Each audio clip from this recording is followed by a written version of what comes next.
सर्वमङ्गलमाङ्गल्ये शिवे सर्वार्थसाधिके शरण्ये त्र्यम्बके देवी नारायणी नमोऽस्तुते।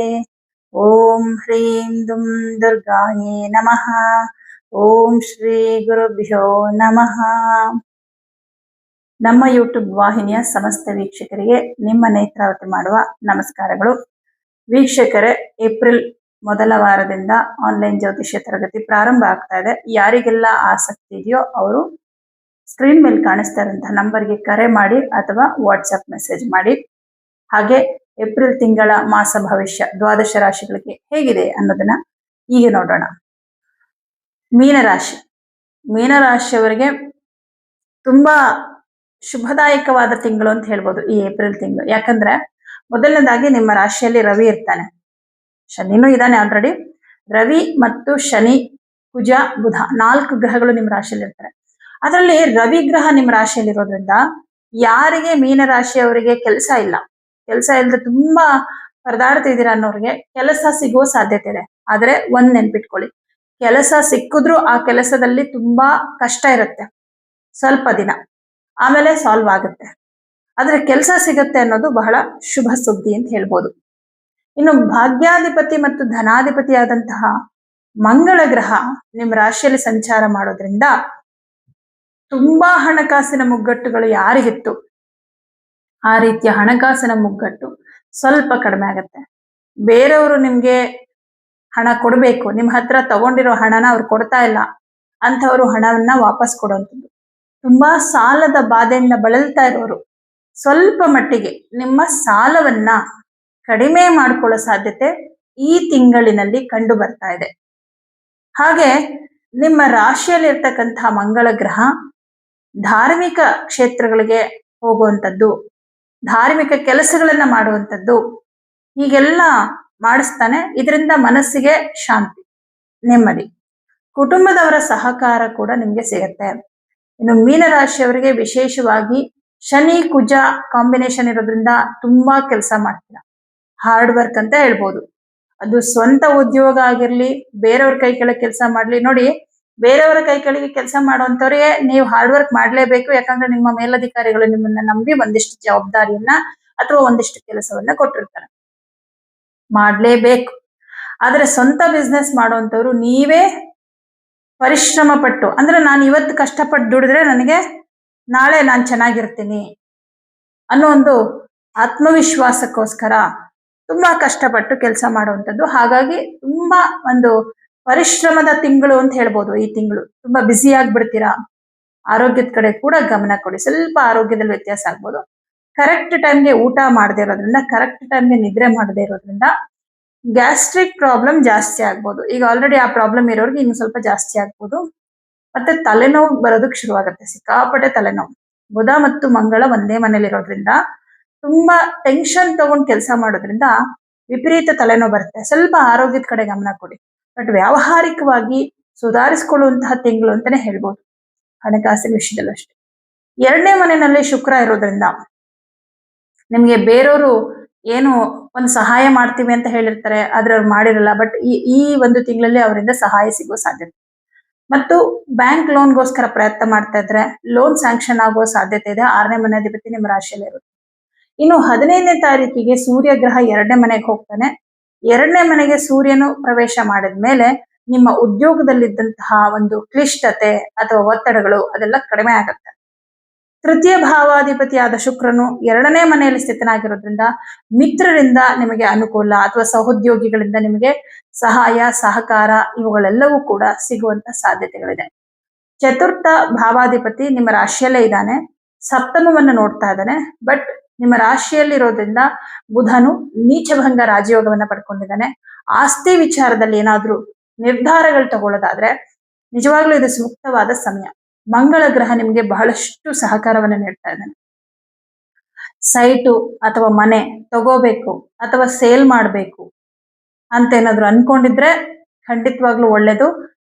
ಮಾರಾಟ ಮಾಡ್ಬೇಕು ಅಂತ ಏನಾದ್ರು ಅನ್ಕೊಂಡಿದ್ರೆ ಈ ತಿಂಗಳಲ್ಲಿ ನಿಮ್ಗೆ ಮಾರಾಟ ಆಗೋದ್ರ ಮೂಲಕ ನಿಮ್ಮ ಕೈಗೆ ಹಣ ಬಂದು ಸೇರುವ ಸಾಧ್ಯತೆ.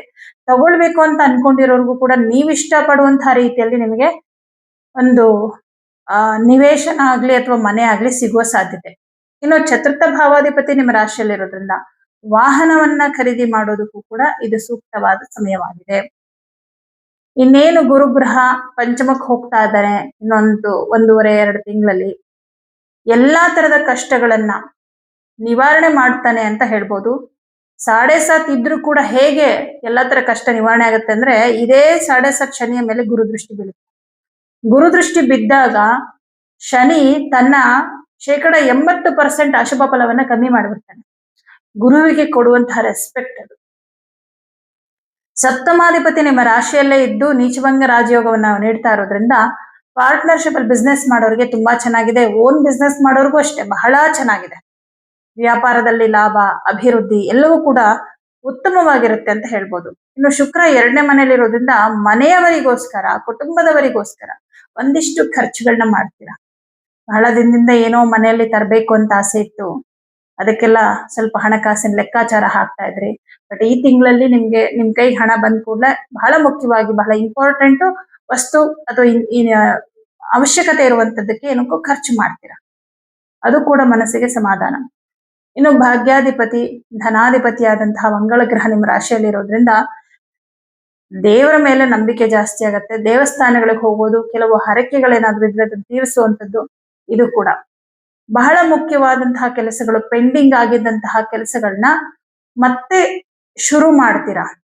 ಅಥವಾ ನಿಂತೇ ಹೋಗಿತ್ತು ಕೆಲಸ ಮತ್ತೆ ಹೊಸದಾಗಿ ಶುರು ಮಾಡ್ತೀರಾ, ಇಲ್ಲ ಅರ್ಧಕ್ಕೆ ನಿಂತಿತ್ತು ಮುಂದುವರಿಸ್ತೀರಾ.